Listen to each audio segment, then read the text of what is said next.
This episode is with one of my favorite people. And it's because for years and years and years, Anita's been taking care of the men of the world in a very unique way. And something shifted. And she realized that we needed her too. So Anita has come over to the woman's side of the world, and she's going to teach us something we all need to know how to do a little better, which is get a man to listen to us. So hang on. The ride's going to be really interesting from here. All right. Pop on in. Anita, come into the studio. There you are. I love the purple. Thank you. Good to see you, Jackie. It's good to see you too.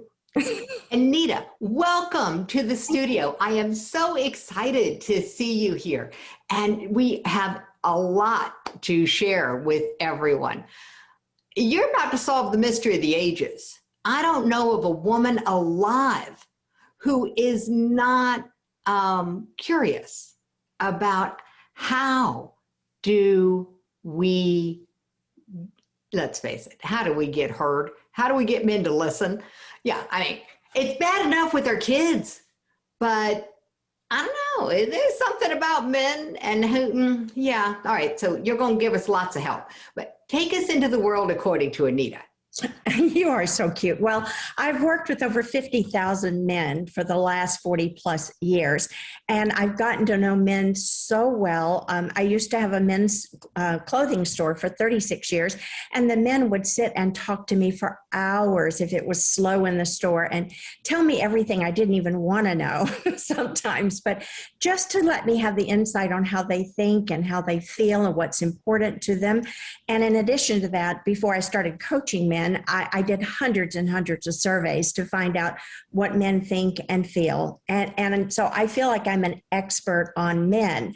And then I have a number of coaches that had been saying to me for some time, why do you not want to coach women? And I said, well, my expertise are men. And then our dear friend Kim Serafini with Positive Prime said, coach women on how to speak the way men listen, because you know what men think and feel. So you could break the code, if you will, and help them. And there is so much science behind it. And there's a lot of sociology behind it in the different ways that they're brought up. And of course, you can't say all men are the same or all women are the same, but there's enough science and enough facts that there are very standard things. Like, for instance, I love this. A friend of mine gave me a dish towel many years ago that said, when a woman says, leave me alone, she really means I need a hug.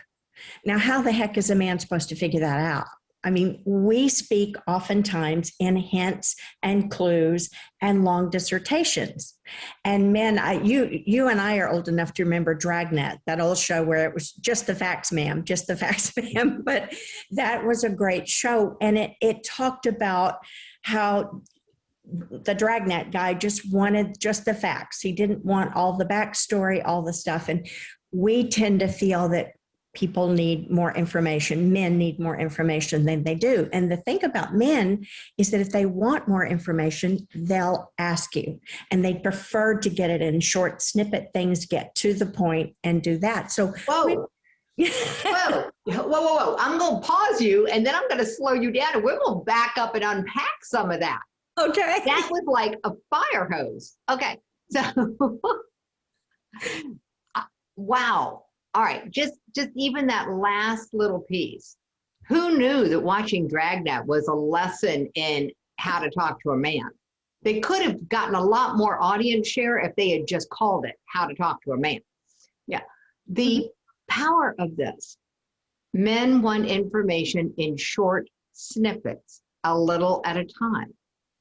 Okay, that's very, very different than giving somebody all the information all at once. So how painful of a journey was it for you to learn how to do that?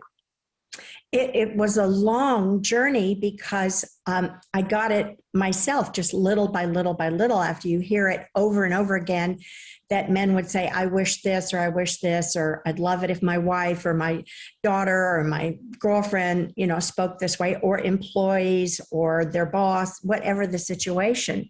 And it's really, really interesting because a lot of there's the difference between the way our brains, women's brains and men's brains process things. So there is a real physiological difference in that. And I won't go into all the boring brain science, but then there's also sociology behind it and the way that women bond with rapport. And rapport for women means lots of words. Men normally bond with status. They don't often like that word status. They like respect and relevance. But that's the most important thing in the world to most men. They would die, literally die for respect and to feel that respect and relevance. So it's really that much more important to them. It's important to us, but not at the same level it is to them. And so there's a huge difference there in the way we process.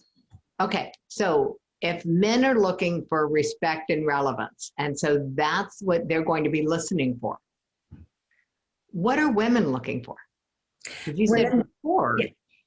Yeah, women want rapport, and they get that from words. Women want to be heard. Women want to be understood and listened to. And they will be with men once they learn how to speak the way men want to hear it. And I know it seems like maybe unfair that women need to learn the men, but we're capable of doing that. And I believe in win-win situations. And when the woman wins, the man wins. And when the man wins, the woman can win if she knows how to do it. And women have the incredible ability to get everything they want in their lives once they learn to speak, to be understood, to be heard. And that's what we want. We want to be felt and understood. But we have expectations oftentimes that are not realistic. And the very best relationships in the world, man and woman relationships, start with zero expectations, which sounds like, well, that's not possible. But when you go in with an attitude of gratitude and you're just grateful for each and everything, time out. Yeah. Pause again. Whoa. We got to go back now about 2 paragraphs and unpack some of this, Anita. Okay. This is some amazing stuff. The idea that women can learn to speak how men listen. It's like going to a foreign country and learning the language so you can at least order dinner in a restaurant. It makes perfect logical sense, and yet we weren't taught how to do that because other than the whole John Gray, men from Mars, women from Venus, there's not a lot that's been popular as far as helping bridge the communication gap. And you're right, it doesn't seem fair that it's all on the women to do the learning of this. However, women are the one being shortchanged by the way it is right now. I mean, granted, so are men, but you said something that I have to just like, whoa, yeah, I'm a woman of a certain age. I didn't realize that I had inherited some beliefs about how communication with a man was supposed to work until the day I was so angry at my guy. And the good news for me is I was helping one of my students, so they were practicing on me. And in the middle of a session, I started laughing like crazy because I realized I was so mad at Mark because he was supposed to be able to read my mind. And talk about unfair when I had inherited this belief. I had inherited this behavior. So now nobody was winning in the way that communication was taught before. If we break it down for everybody and go, okay, women, men, here are the facts. What's, other than breaking down what we say into short pieces, Anita, what's the next fact that women need to know and maybe men need to hear? I think the first and most important thing when a woman is speaking to a man, take a deep breath and think about what are the results that you'd like to have from this conversation. So go in with a plan in mind of what you'd like the conversation to go with. Get down to the authentic facts and what you need to say, or what you need to hear, or what you need to explain. Do it in the shortest and most effective and efficient way possible. Be authentic. Okay, let's stop. Let's pause and give an example of each one of these. Because what just came to my mind is, like, if I'm going to ask him to take out the trash, I don't need to tell him about how stinky it is or what the problem. I don't have to go into the details. It's take out the trash now. Yeah, but nicer. Right. Like 4 words that men do not ever want to hear is, we need to talk. Those are the 4 of the most threatening words, because there's no such thing as multitasking, though we women think there is. It's switch tasking, but we do it so quickly that it appears to be multitasking. Men don't switch as quickly as we do. So if you say, we need to talk, that signals a man, number 1, that it's going to be negative. Number 2, that he's going to need to think and feel at the same time. And that puts him into panic mode. I'm exaggerating a little bit, but they start going, oh my goodness, I can't do both of those at the same time. So when you're talking about taking out the trash, there's so many easy things and nice things to do. And I'm going to backtrack and give this one little thing, because communication, which we're talking about women speaking to men and being understood so that they can get everything they want in their life, and the men do as well. But your words are only 7% of your communications with the man. Your words are 7%. The tone of your voice, the speed of your voice, that's 38%. And 55% of the communication is in your body language, your physiology, and how you do it. And an example of this is that if I say, how do I look, to my husband, we've been married 49 years in August, so a long time. If I say, how do I look, and he knows better than to do this, but he used to say, you look fine. Fine's what you say to your grandma. I don't want to look fine. Now, if he says, you look fine, that's different. So it's not just the word.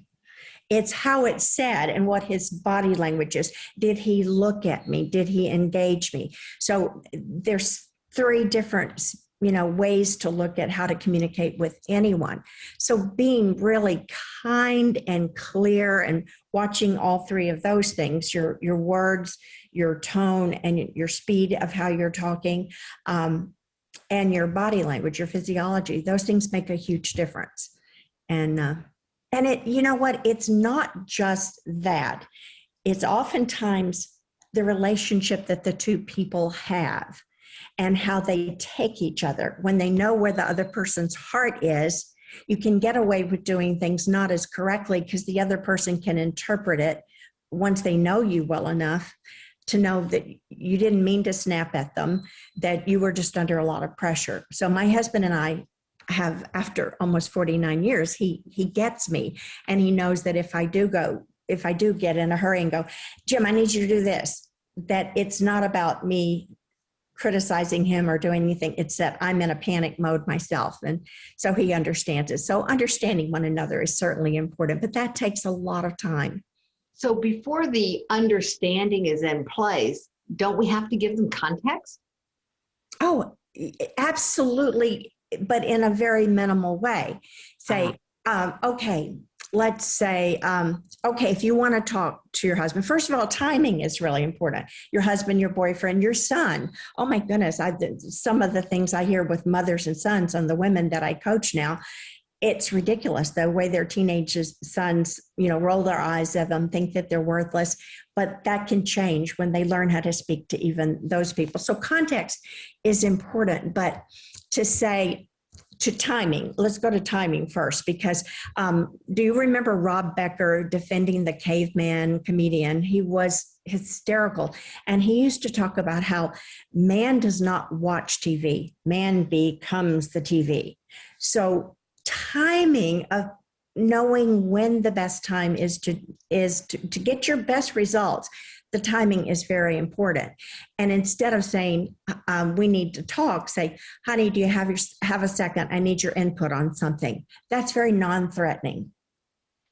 And that relaxes the man so he doesn't feel like he's going to be attacked, because oftentimes we do have this attack move that we do. The longer we get to know someone, a spouse or a husband or a boyfriend or whatever, sometimes the more we take advantage of things and don't take the time to slow down. And my husband, I don't do this anymore. I don't have the patience to do this. But when we were first married, I'll never forget how I'd say, oh, honey, the sink is broken. Can you fix it? And they want to be the hero. And he'd say, oh, I don't think so. We're probably going to have a plumber. But he'd come in and fix it to be the hero. So I found that the way to get him to do things quicker would be to say, oh, the sink is broken. I'm going to have to call a plumber. And it would be da-da-da-da-da-da. And he'd come in and go, here, I'll fix it. Men want to fix things. But oftentimes when a woman is talking to a man, she doesn't want him to fix anything. So it's important when you're talking about context to say, I need your input. Do you have a second? I need your input on this. I don't want you to fix it, but I'd love your input on it. Let them know you don't want them to fix it, because that's their nature. Okay, there we go. Because I got into some real challenges with my second husband on this idea of asking for his input. Because if he gave me input and I didn't do what his suggestion was, we had drama. Yep. And it was like, I asked for input. I didn't ask you to solve it. It didn't dawn on me to give him that disclaimer up front. Yes. When you're talking about context a minute ago, that's part of that. And it's very important because they're very highly insulted if you don't do what they saw could easily fix a situation. So it's important to let them know why and that you don't need them to fix it. And I'm going to just back that truck up just a touch. It's what they perceive would easily fix it. It's their opinion. It's not the truth in my world.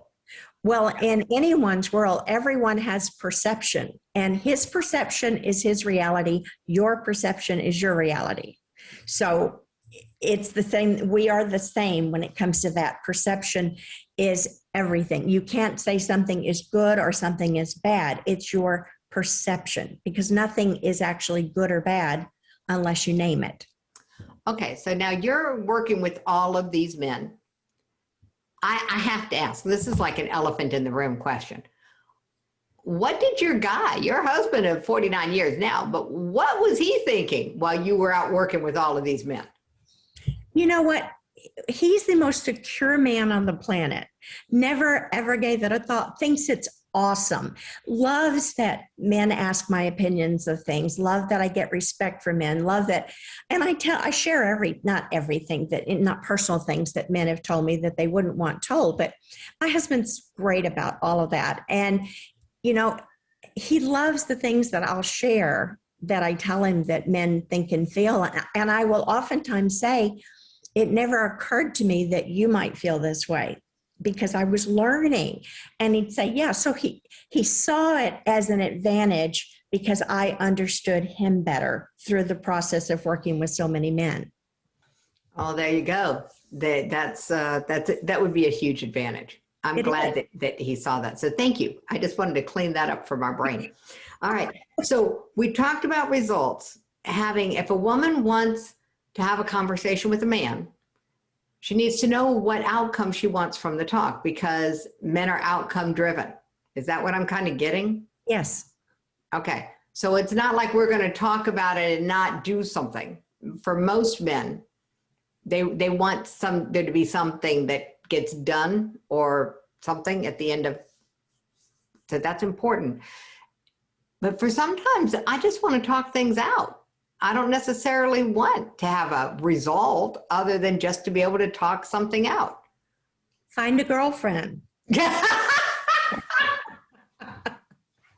That is not, when a man is it's not that they're not capable of doing that.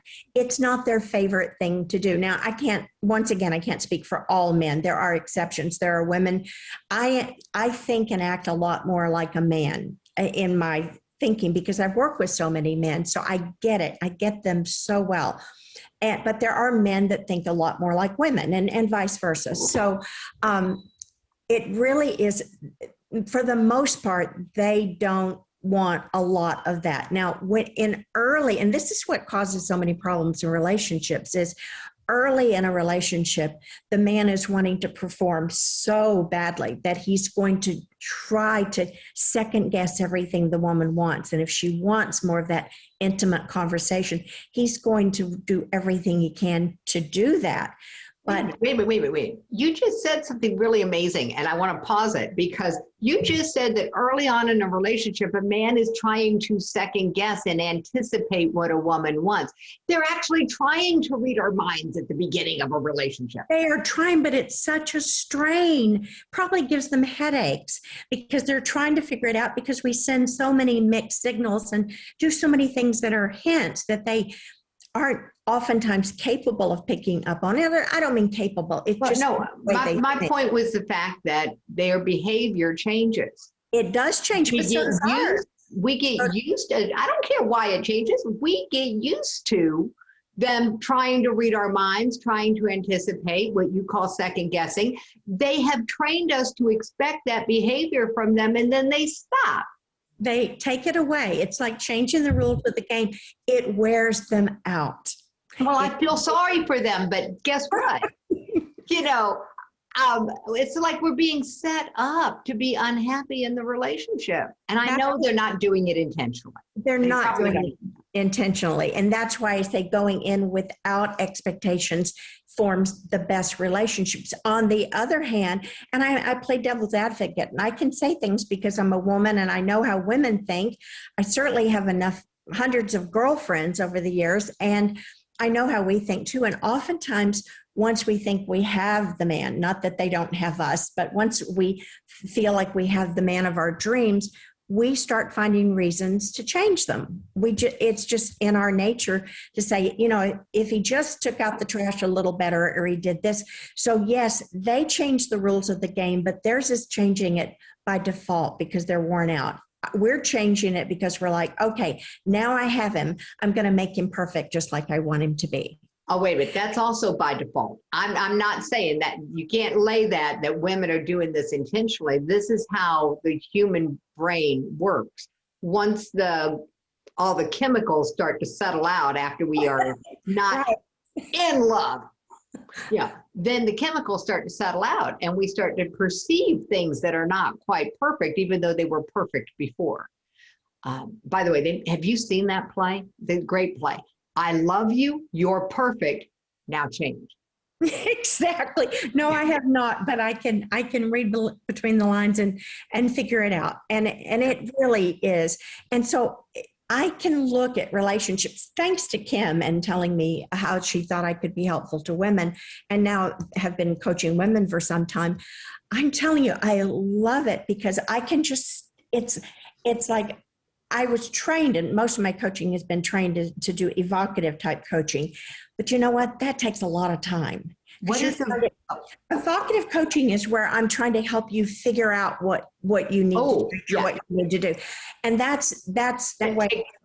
That is such a waste of time. I shouldn't say that because I love my coaching. It takes a lot of time. Yeah, and if I can listen to what a woman says and what she tells me he said, and by the way, this is a little off thing, but there are an average of 19 irreconcilable differences in the best of relationships. 19 things on average that you want to change about the man, or he wants to change about you, that he realizes they're not going to change, and you realize they're not going to change, and you've decided to accept them. So knowing that is really powerful and going into that. So just as a side note, but it is, when I'm listening to and like I have one particular gal I'm coaching right now that, oh my goodness, I could just see things in 2 seconds and say, you know what? She'd say something about him doing something. I go, but tell me what you said before. And I'm like, oh my gosh. Well, no wonder he said that. And explaining to her what thoughts were going in his mind and how he probably just took what she said and why he got upset about it. And it's changed the way she's saying things because it never occurred to her. None of us are mean or trying to hurt one another. We aren't. But when you listen to how people communicate, I just feel like going in. I think I should have been a mediator. People tell me my whole life I should have been a mediator because I can just hear the things that are going and go, oh my goodness, if you just had said this, change these 3 words in your tone a little bit right here. And if he had, and your timing had been better and you made it more concise, oh my God, you would have gotten everything you want.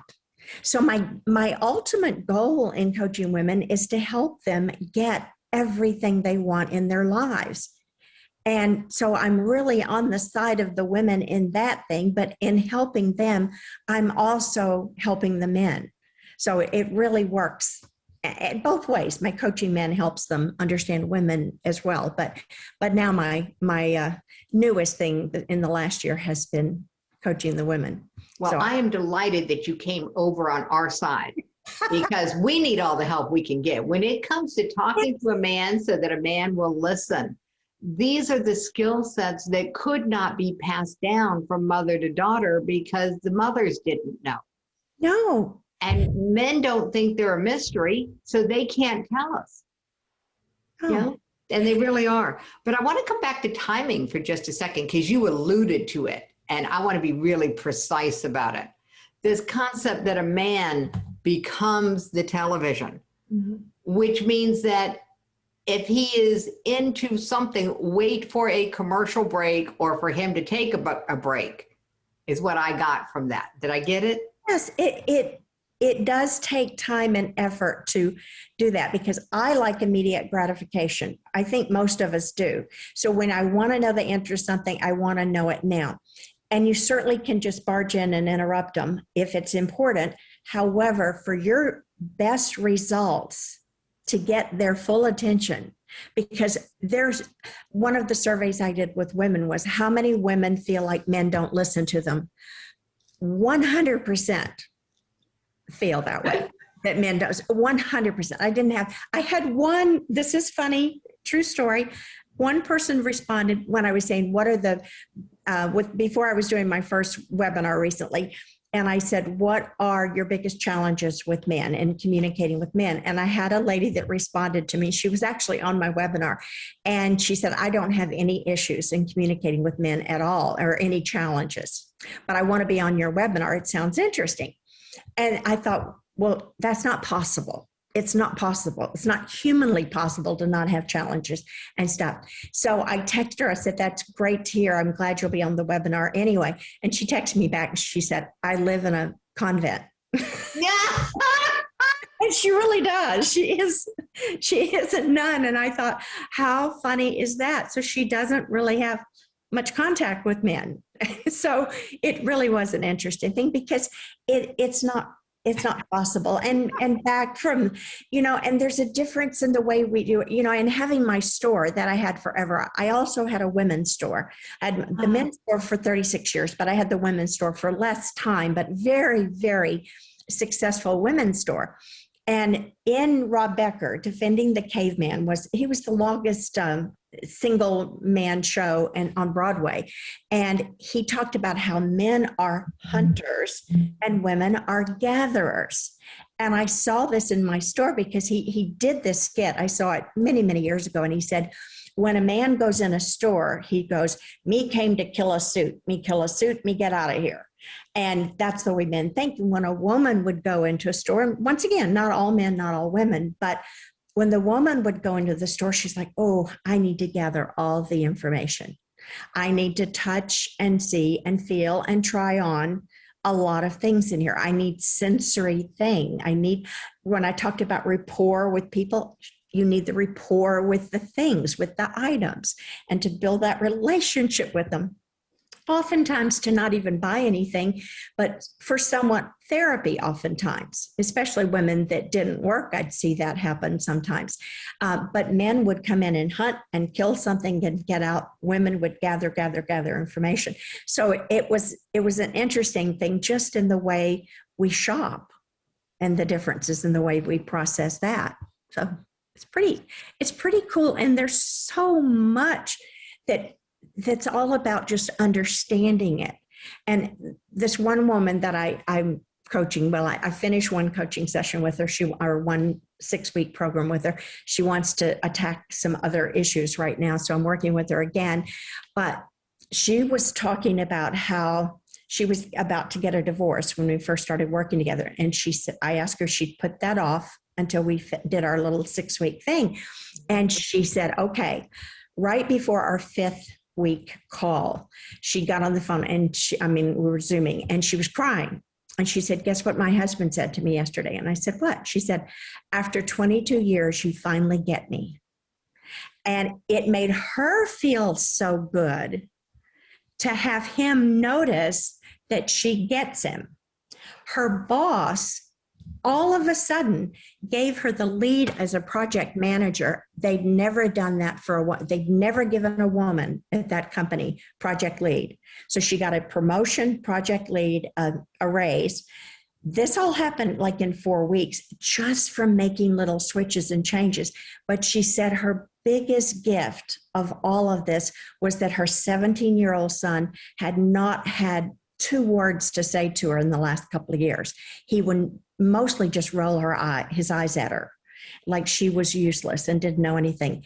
And now all of a sudden her son is saying, Mom, I need your advice on something. Mom, I'd like your opinion on something. She said, that's the biggest gift of all. And by the way, they're renewing their vows and not getting a divorce. She and her husband, not her son. But so it's amazing how when you change these little shifts, and it's not a lot of work.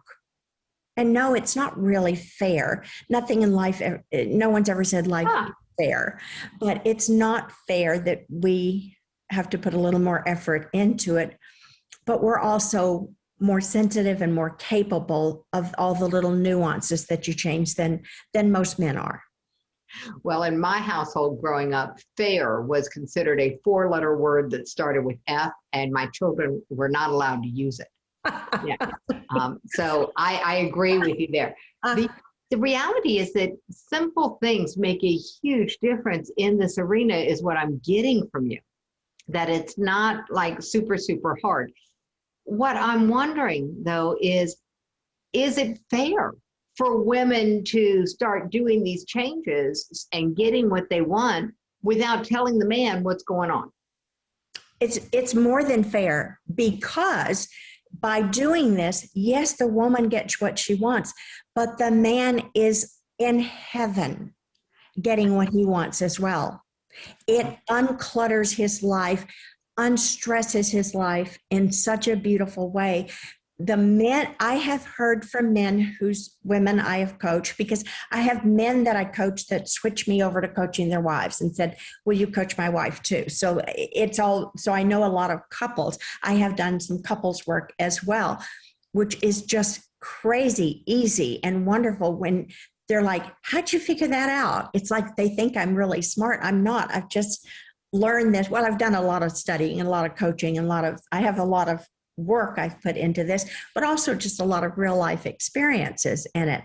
But the men are so happy when they look at, like the woman that got the project lead, she said, her boss said, there's just something that's changed about you. I love the way you looked at this, and I love the way you communicated that. He didn't realize she'd done it, but he loved the way she presented it. Mm-hmm. And instead of just verbally vomiting on him like she had done in the past, she told me, and say, well, I think we should do this because this, and this. Instead of doing that, she said, I'd love to share my plan with you. Do you have a second?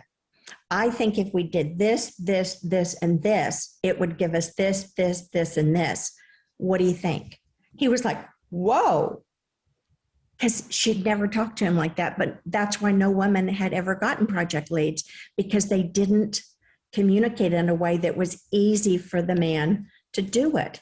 I mean, Harvard Business Review has talked about how women can often be perceived in the workplace to be inferior when they're not, just by perception of communication.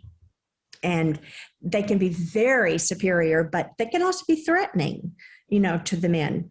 If it's too many words and the man feels like he can't keep up with them, then that's threatening. Okay, so that's really important. in a workplace scenario, more is not better when it comes to communicating. Less is more. Okay. So less is more effective. You know, Yes. I'm starting to get this. Fewer words is more effective. Okay. So if fewer words are more effective, I really have a more appreciative attitude of your comment earlier, where when I said, if I need to talk something out and you said, go find a girlfriend. Now I'm starting to understand why that would be such valuable advice for a woman, that we need to sort out what kind of communication we want to have. And maybe my guy, he might be my best friend, but he may not be the best processing partner. And that's proven to be true. I kind of stumbled on, tripped over, bloodied my knees, and have some scars trying to figure that one out. So I love the fact that you have it so simple for everyone, that it's just, what's the result that you're looking for? What's the timing? I wrote down context, and to deliver the context quickly so that you're on the same page. And there was a comment in the chat that the guy said, a steak and a baked potato, and you get me 40 minutes of my time. Yeah. And so there's a lot of chatter going on, which I really, really, really love this whole thing about what really works for men. I mean, because 40 minutes of my guy's time is not necessarily the same thing as 40 minutes of his attention. Not at all. Physically present, and I can tell he's not, paying attention. Once they've heard what they think is the crux of what you want to tell, they shut down.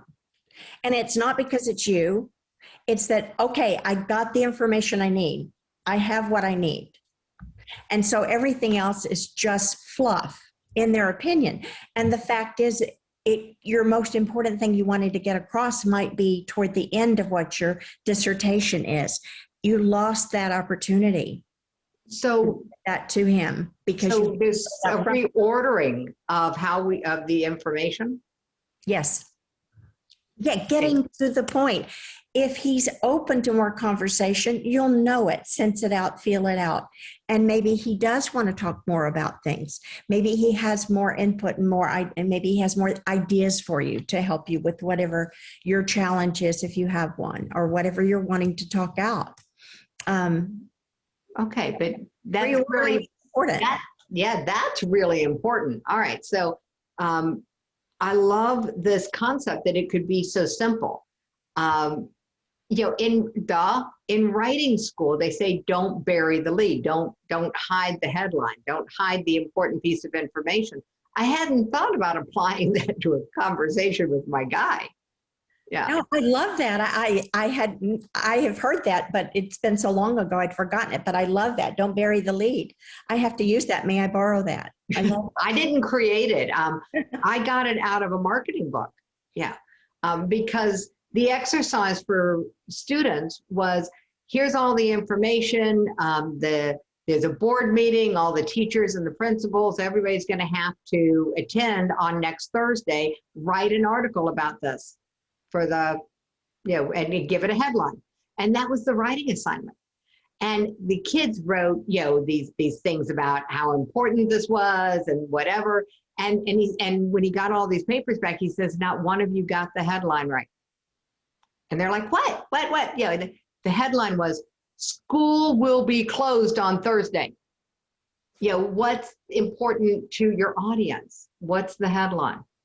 And for me, talking to my guy, this is an interesting thing. Okay, how am I going to remember to do this? You're going to breathe. I can do that. I think taking a deep breath, giving some thought to what you're going to say and what you want your outcome to be, being authentic, efficient. Go back to being the editor or writing something. Go back to doing that and edit yourself. I think that's a great analogy you just brought up. And don't bury the lead. Think about what you're wanting the outcome to be, what the most efficient way is that you can present it in a kind way. Pay attention to your words, to your physiology, and to your tone of how you do it. Okay, so that's the one I didn't write down, the how to deliver. All right, so it's tone, body language, rate of speed, all of those things are the how to deliver pieces of it. Right. So basically, just think about it, how it's going to come across. Are you coming across in a kind, caring way, whether it's a work environment or a personal environment? It doesn't matter. It's all the same in the sense that it should come from a sense of gratitude to just be where you are, looking at everything. I talk about a lot of this because appreciating whoever you're about to talk about. Like if you can change your mindset about that person. Let's say you're about to go talk to a client that you don't like. He's been a pain and you don't even want to deal with him. And I'm still a personal stylist for men, so I've been doing that for 100 years now. But so I still work with a lot of men on that, on the clothing level of it. And there are some that are challenged. There are some men that decide that there's going to be a problem before anything even happens. I mean, so I know that going in once I figured them out. I say a little blessing and a little prayer before I have a conversation with anyone. I say just a 2-second breath prayer to help me have the right words and the right attitude. So I'm conscious about my mindset toward that person. And I'm thinking, this is going to be a beautiful outcome. He's going to love where I'm coming from, and this is going to work well. And I'm not saying I do that 100% of the time, because sometimes I'm just not in the mood. Sometimes I think I want things to turn out badly because I'm just in the mood for that.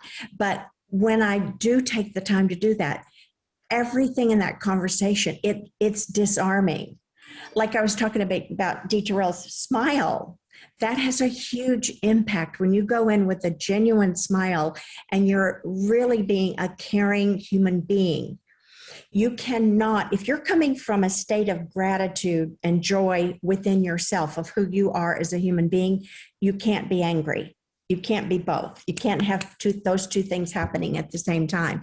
So when you're focusing on who you are and being your best and giving your best, and you know my other signature talk that I do is about comparing yourself to others is losing before you start. These two things actually work together because it's about being your best. And the way you communicate with a man is helping you become your best, and he will appreciate it so much more, and he will give you his best more often than not. So it works synergistically. That was beautifully said. The ability to get intentional and be aware of bringing my best self to every conversation with my guy gives me a chance to practice being my best self. I mean, what's so bad about that?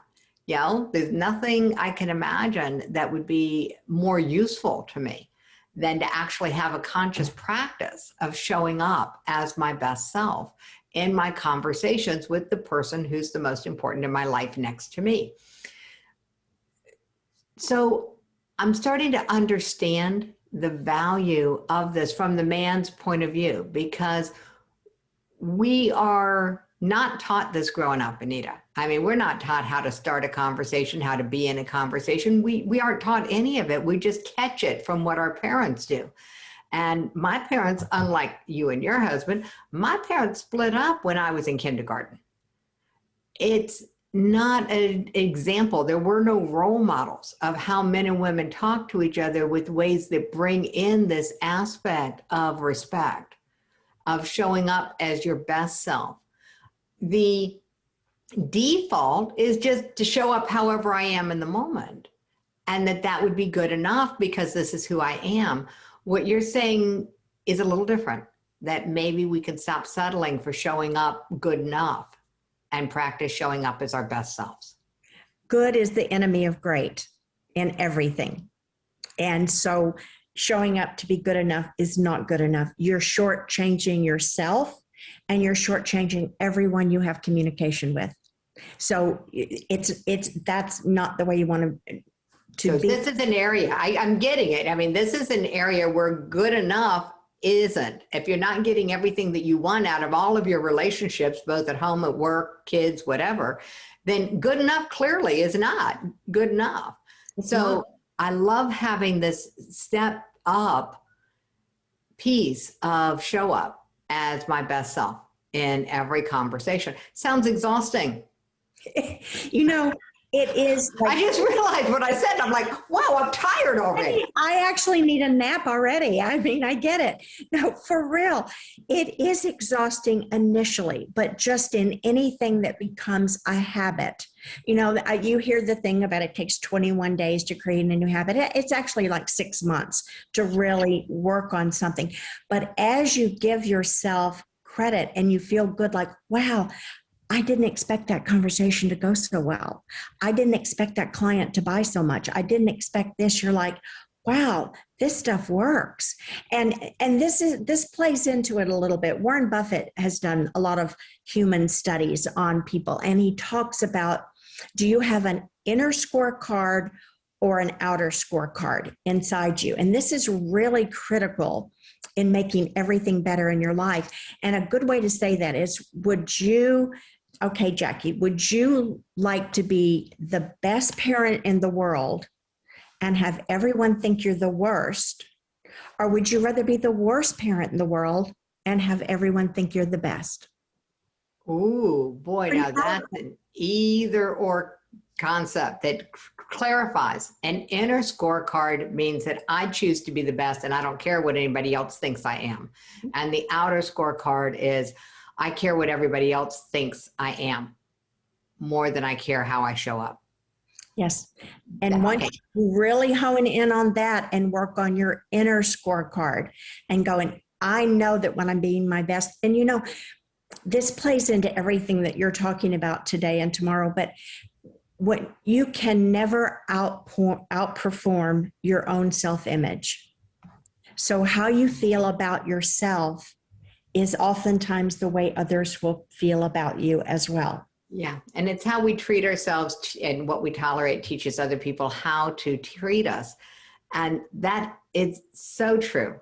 It became one of the bedrock teachings in the suicide prevention advocate training program, is helping people get to know, like, and trust themselves better.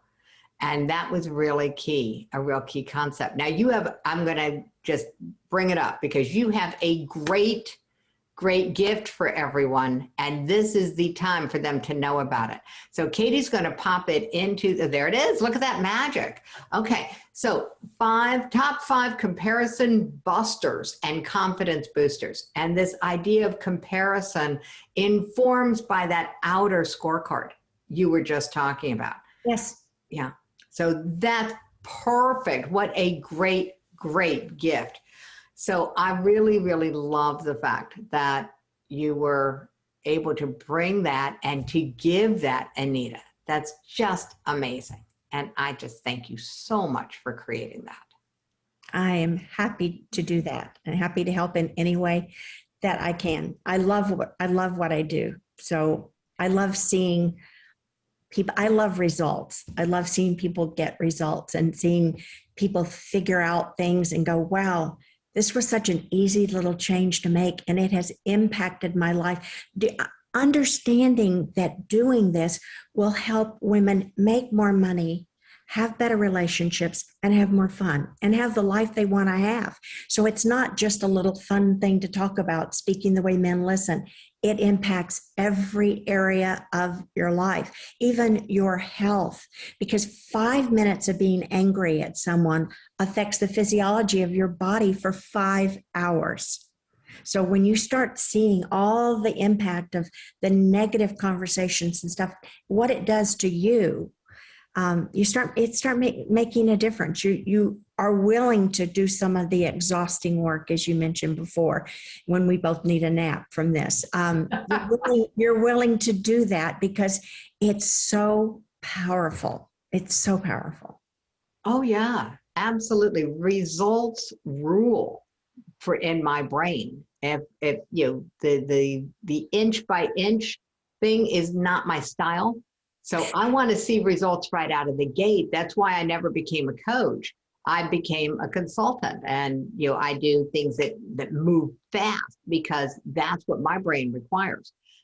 So I love the fact that these are actionable immediately and that we will see results immediately is what it sounds like. So Huge results. And it's such a surprise to people when I tell them some little something to do and they think, okay, fine, I'll do it. And then go, wow, I had no idea that he would say that to me when I said this, that little thing made such a difference. So it's fun for me because it's not rocket science. It's a lot of work to learn everything that I've learned for many, many years and to have all the experiences and, all the years of studying to be a coach and all of that. But it's so simple to teach it and to help people with it now. we are so grateful that you figured out the simple way to teach this, because I think I got more out of this conversation than I have out of all of the couples coaching that I did with my former husbands. It's amazing and so needed. So thank you, Anita, for showing up and sharing with our audience. My pleasure. Thank you so much for having me. And I love the work that you're doing. So grateful for what you do. Thank you. Thank you.